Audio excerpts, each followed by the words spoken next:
Europe. Europe 1.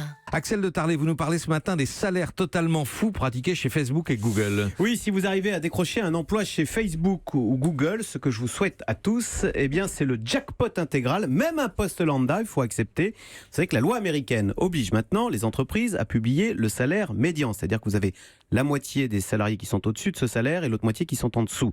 Eh bien, salaire médian chez Facebook, au niveau mondial, 240 000 $ par an. Oui, c'est pas mal. Ça fait par mois 17 000 euros. Voilà, la norme chez Facebook, c'est d'être payé 17 000 euros par mois. Alors chez Google, c'est un peu moins. Le salaire médian approche les 14 000 euros par mois. Ça laisse quand même de quoi vivre. Pour vous faire une idée, en France, le salaire médian dans le privé est de 1 800 euros net par mois. C'est quasiment 10 fois moins que chez Facebook. Comment expliquer de tels salaires, Axel ? Eh ben, l'explication, c'est que les salariés, ils sont très peu nombreux, notamment chez Facebook, et les profits énormes. Chez Facebook, il y a 25 000 salariés au niveau mondial. C'est ridiculement bas pour une entreprise qui génère 16 milliards de bénéfices et qui est l'une des plus grosses capitalisations de Wall Street. Donc vous voyez, il y a beaucoup à se partager entre peu. Et on voit là comment ces géants du numérique sont des machines à créer de l'inégalité, à laminer les classes moyennes. Parce que si on regarde autrefois, les plus grosses entreprises du monde s'appelaient Walmart, General Motors. Alors les salaires n'y étaient pas mirobolants, mais ces entreprises faisaient vivre des millions de salariés, des millions de familles.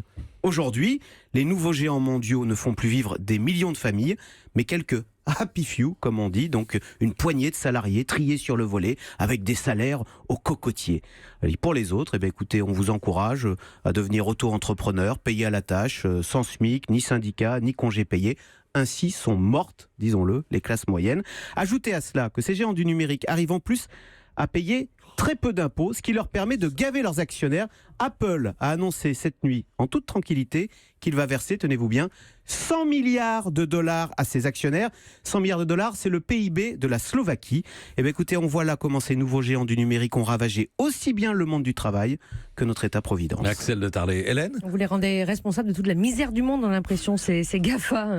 Non, mais ils ont totalement abaissé les pratiques. Vous savez, quand vous voyez des géants du CAC 40, ils disent « Oh, mais quand je vois ce qu'arrive à faire Facebook ou Google, j'ai secoué un peu mon directeur financier pour qu'il lui aussi arrive à ses prouesses. » Parce que ces géants, ces GAFA, ils sont nés fiscalement optimisés. Donc si vous voulez, c'est vrai que c'est l'optimisation parfaite et du coup, le vieux monde rame pour essayer de payer moins d'impôts. Europe.